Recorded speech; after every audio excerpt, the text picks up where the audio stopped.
द्वारकामा अनेक प्रकारका उत्पातहरू हुन लागे। अनि ती उत्पातहरू देखेर यी अपशकुनहरूलाई देखेर भगवान कृष्णले द्वारकामा केही बुढापाका व्यक्तिहरूलाई मात्र छोडेर समस्त यादवहरूलाई साथमा लिएर पिण्डारक तीर्थमा स्नान एवं दान पुण्यका लागि भनेर लिएर जानुभयो। स्नान एवं दान पुण्य पश्चात भगवत प्रेरणाले यादवगण मैर्य नाम गरेको मधुपान गरेर परस्पर लडाईँ झगडा गर्न लागे। क्रोधवश समुद्र तटमा उम्रिएको त्यो एरकको वृक्षलाई बोटलाई उखालेर त्यसका भाँटा बनाएर एक अर्कालाई हान्न लागे, मार्न लागे। अलिअलि बचे खोचेकालाई बलरामजीले पनि 2-4 भाँटा हिर्काउनु भयो अनि आफू त्यहीबाट सबैले देख्दा देख्दै स्वधाम गमन गर्नुभयो। सबैका अगाडि समुद्र तटमा उपस्थित भएर स्वधाम गमन गर्न लाग्नुभयो भने भगवान कृष्ण भक्त उद्धव एवं मैत्रेयजीलाई उपदेश दिएर जरा नामको व्याधाले त्यो हानेको बाण चरणमा स्पर्श गर्यो। त्यो बाणले हामीले हिजोको सत्रमा श्रवण गरेका थियौँ कि खिर ती दुर्वासाजीले दिएको खिर भगवानले सारा अङ्गमा लगाउनु भयो पैताला र यो कुमलाई छोडेर।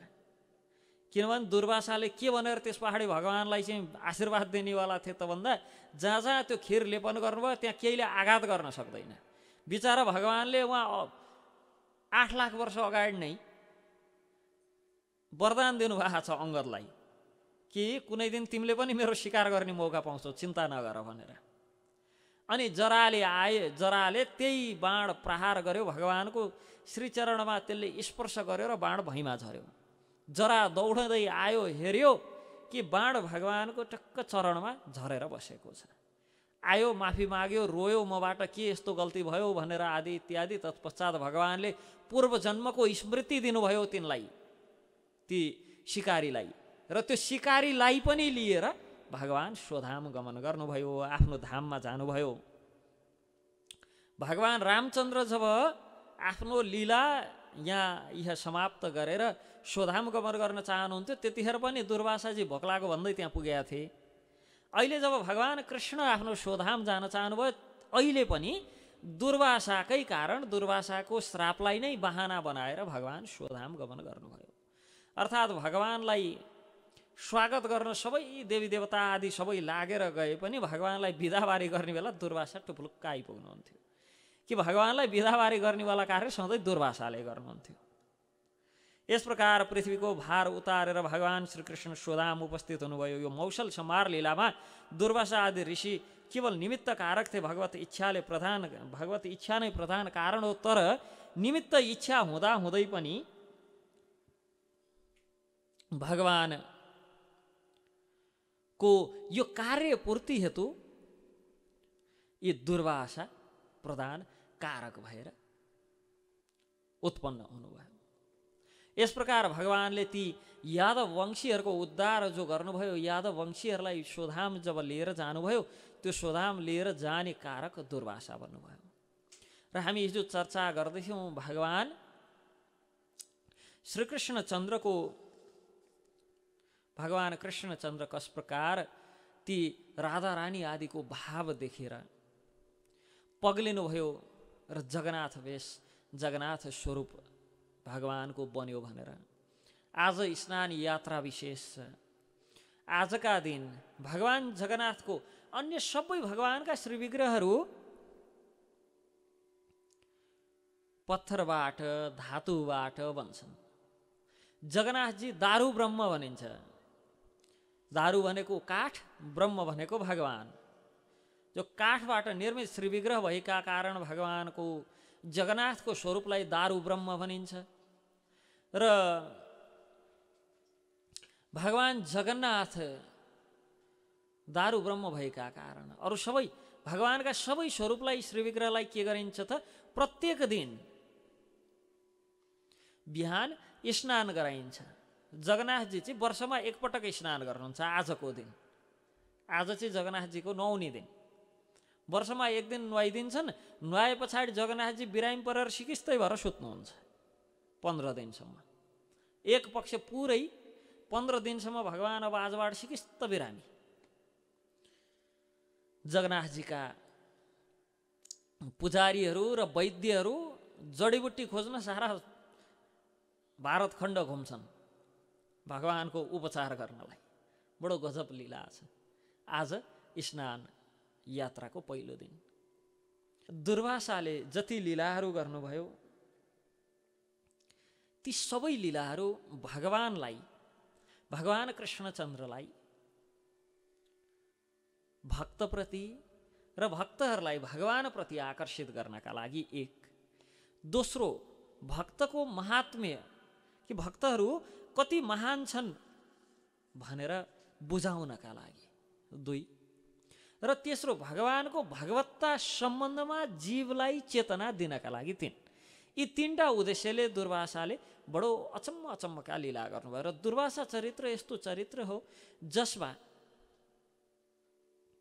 भक्तको वैराग्यको सम्बन्धमा, युक्त वैराग्यको सम्बन्धमा, अनि वैष्णव र क्रिया मुद्रा, वैष्णवहरूको भक्तहरूको क्रिया र मुद्रा सांसारिक दृष्टिले भेद पाउन सकिन्न, बुझ्न सकिन्न भन्ने कुराको प्रमाण दुर्वासाको लीला हो।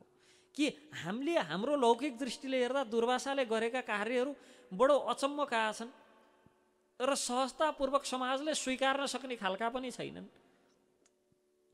कहाँ विचार ती अम्बरीशलाई चाहिँ झन्डै मार्नलाई कृत्य राक्षसी नै प्रकट गरेका थिए, कहाँ यहाँ आएर साक्षात् लक्ष्मी स्वरूपा रुक्मिणीजीलाई रथ तान्न लगाए अनि दुई चार डन्डा हान्न पनि भ्याए। कि सबै लक्ष्मीको कृपा कटाक्षका लागि, सबै लक्ष्मीको कृपा होस् भनेर प्रयास गर्छन्। दान तप आदि सबै जे गर्छन्, पुण्य कार्य आदि गर्छन् लक्ष्मीजीको कृपा होस् भनेर। यिनी मात्र एकजना यस्ता छन् दुर्वासाजी कि लक्ष्मीजीलाई रथ तान्न लगाएर भाटाले हिर्काउँछन्। त्यसकारण सांसारिक लौकिक दृष्टिबाट हेर्दा दुर्वासाका लीला कुनै पनि न व्यवहारिक लाग्छन्, न सत्कर्म जस्ता लाग्छन्, तर शास्त्रीय मर्यादामा रहेर विचार गर्ने हो भने, एउटा भक्तको दृष्टिबाट हेर्ने हो भने दुर्वासाले गरेका हरेक लीलाहरू वास्तवमा जीव र ईश्वरको सम्बन्ध, योगलाई पुनर्स्थापित गर्नेवाला लीलाहरू छन्। र तिनै दुर्वासाको लीला हामीले 7 दिनदेखि सुनिराखेका थियौँ। महर्षि दुर्वासा श्री शङ्करजीका अवतार अथवा प्रकाश भएका कारण, शङ्करजीका ईश्वर भएका कारण जो दुर्वासाजी निवास गर्ने निवास स्थान जहाँ उहाँको आश्रम छ, त्यो आश्रम स्थानलाई अहिले पनि इसापुरको नामले चिनिन्छ। ब्रजमण्डल अन्तर्गत मथुरामा विश्राम घाटबाट यमुनाको पारिपट्टि इसापुरमा दुर्वासा आश्रम छ। दुर्वासाको आश्रम रहेको स्थान भएका कारण त्यसलाई इसापुर भनिएको। र इसापुरका छेउछाउमा के छन् त भन्दा दत्तात्रेयजीको आश्रम छ, अनि एउटा व्यासजीको आश्रम त्यहाँ पनि छ, अनि त्यहाँ पराशरजीको पनि आश्रम छ। दुर्वासा ऋषिको आश्रमको छेउमै यमुनाको तटमा दत्तात्रेयजीको पनि आश्रम छ। दत्तात्रेयजी भगवान विष्णुका अंशावतार र अनुसुयाजीका 3 पुत्रहरूमा एक दत्तात्रेयजी पनि हुनुहुन्छ। प्रहलाद महाराजलाई, अलर्कलाई वर्णाश्रम धर्म तत्त्वज्ञान आदिको उपदेश दिने ऋषि पनि दत्तात्रेयजी हुनुहुन्छ। श्रीमद् भागवतको 11 स्कन्धमा दत्तात्रेयजीको चरित्रको वर्णन आउँछ। भगवान कृष्णले आफ्नो अप्रकट लीलापूर्व भक्त उद्धवजीलाई उपदेश दिँदाखेरि पनि अवधूत दत्तात्रेयजी एवं यदु महाराजको संवादको सम्बन्धमा प्रसङ्ग चर्चा गर्नुभएको थियो। भगवान स्वयंले यो संवादमा सत्ययुगमा अवधूत दत्तात्रेयजीले आफ्ना 24 शिक्षा गुरुबाट कस प्रकार शिक्षा प्राप्त गर्नुभयो भन्ने सम्बन्धलाई उल्लेख गरेर यो विषयलाई सुनाएर महाराज यदुलाई तत्त्वज्ञानको उपदेश गर्नुभएको थियो। जहाँ दत्तात्रेयजीको आश्रम छ त्यहाँ अहिले पनि विष्णुपुर नामले प्रसिद्ध छ।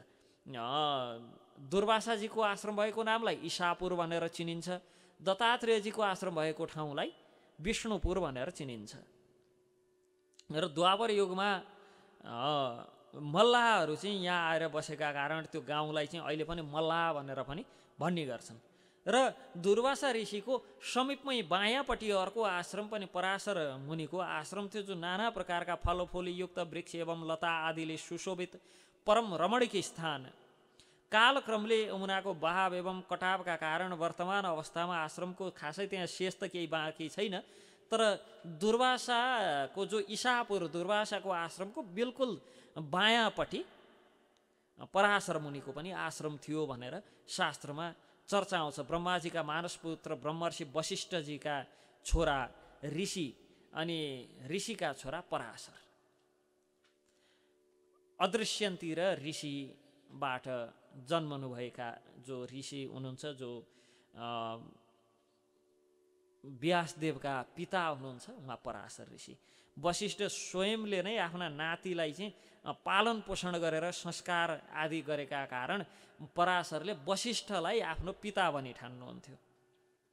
पराशरले वशिष्ठलाई आफ्नो पिता मानेर जन्मदेखि नै एकदम पितृभाव राख्ने, अनि आफ्नी माताबाट जब थाहा पाउनुभयो कि वशिष्ठजी चाहिँ तिम्रा पिता होइनन्, तिम्रा हजुरबुवा हुन्, तिम्रा बुवालाई चाहिँ वनमा राक्षसले एकपटक भक्षण गरेर राक्षसले खाइदियो। यो सुनेपछि पराशरजी दुःखले आतुर भएर तपस्याद्वारा सारा लोकलाई नष्ट गर्ने विचार गर्नुभएको थियो। फेरि वशिष्ठजीले उपदेश दिएर तत्त्वज्ञान दिएर त्यो गर्नबाट रोक्नुभयो। बडो अचम्म छ। बालाई चाहिँ राक्षसले खाइदियो भनेर पृथ्वी नै खाइदिने विचार गरिरहेको थियो यी पराशरले। र तिनै पराशर जो पछि गएर वशिष्ठजीको कृपाले एकदम तपस्वी र परम भगवत भक्त हुनुभयो र समाज कल्याणका लागि भनेर उहाँले पराशर स्मृति नाम गरेको ग्रन्थ रचना गर्नुभयो, जो 18 प्रकारका स्मृतिहरू छन्। 18वटा स्मृति मध्ये एउटा प्रमुख स्मृति पराशर स्मृति हो, जसका द्वारा आज पनि सनातन समाज सञ्चालित छ। सनातन समाजको सञ्चालनार्थ जो ग्रन्थ उहाँले एउटा रचना गर्नुभयो पराशरले। यी तीनटाको आश्रम सँगसँगै थियो। बायाँपट्टि बीचमा इसापुर थियो, इसापुरको एकपट्टि बायाँपट्टि विष्णुपुर थियो भने दायाँपट्टि पराशरको आश्रम थियो। तर पराशरको आश्रम चाहिँ अहिले यमुनाको कटान र बहावका कारण अहिले भेटिँदैन।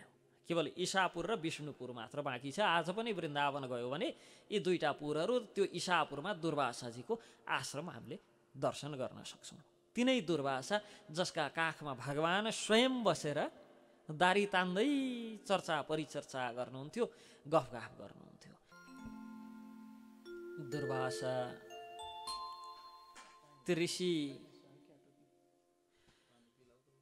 जसलाई हामीले रिसको पुञ्जको रूपमा बुझ्थ्यौँ, अचम्मको पोकोको रूपमा बुझ्थ्यौँ कि गर्ने कार्यहरू सबै अचम्मका हुन्थे। सबै अचम्मका अद्भुत अद्भुत खालका कार्य जतिलाई पोको पार्यो भने दुर्वासा जस्तो देखिन्छन्। अनि रिसलाई एकै ठाउँ पोको पारेर मान्छे जस्तो स्वरूप दियो भने दुर्वासा हुन्छन् भन्ने हामीले बुझ्छौँ। ती दुर्वासा जसलाई हामीले रिसको पर्यायका रूपमा बुझ्यौँ, रिसको पर्यायका रूपमा चिन्यौँ, ती दुर्वासा जसलाई फिल्मी चेत, टेलिसिरियलवाला चेत, हाम्रो चेतनाको स्तर केवल फिल्मी र टेलिसिरियलको लेभलमा मात्र भएका कारण, हाम्रो स्तर केवल त्यहाँसम्म मात्र पुगेका कारण दुर्वासा आदिलाई हामीले बडो नकारात्मक ढङ्गले हेर्न लाग्यौँ। तर तिनै दुर्वासाको कृपा, तर तिनै दुर्वासाको दिव्य मनोरम लीला कि भगवान श्रीहरिको, भगवान श्रीकृष्ण चन्द्रको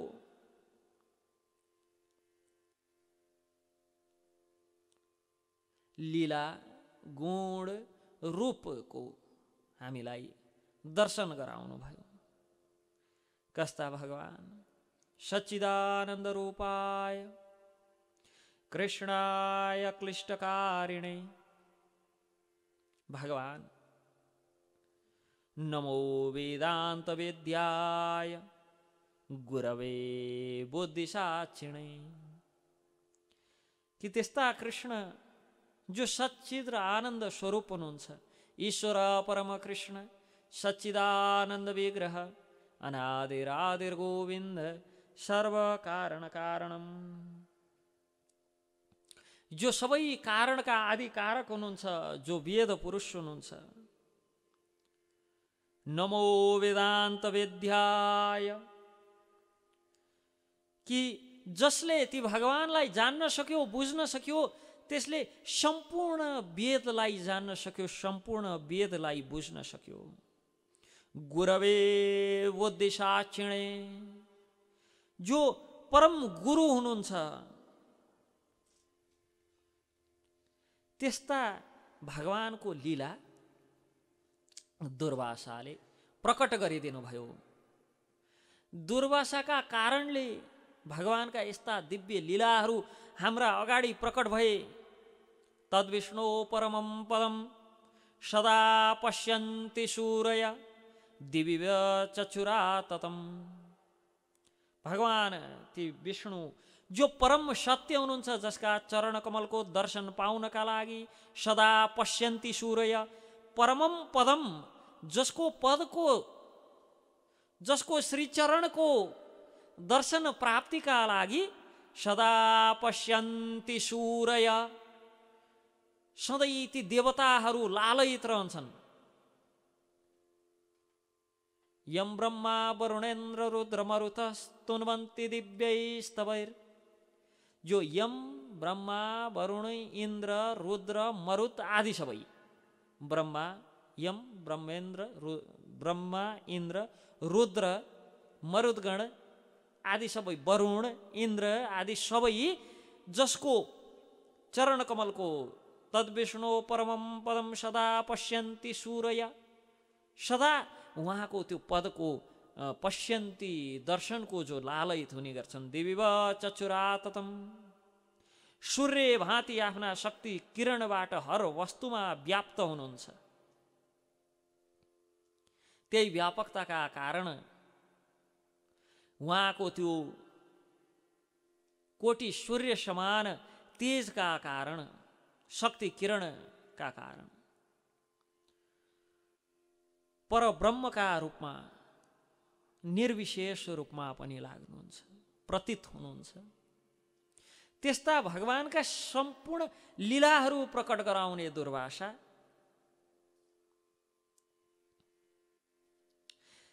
त्यस्ता दुर्वासा जसले द्वापरे जनैर्विष्णु पाञ्चरात्रस्तु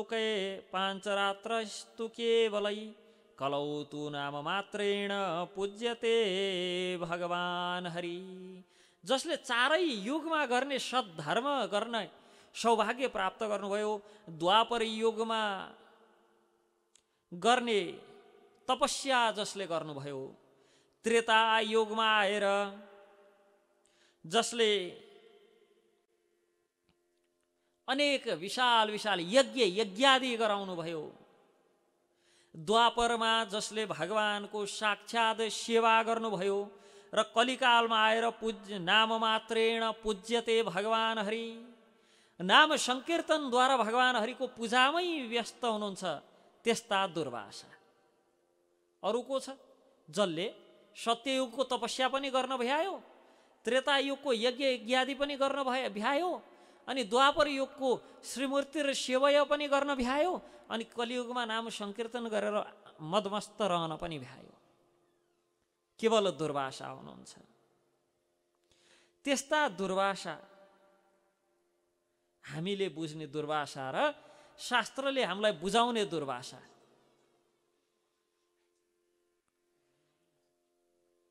हामीले बुझ्ने दुर्वासा र अनि या बुझाउने दुर्वासा शास्त्रले।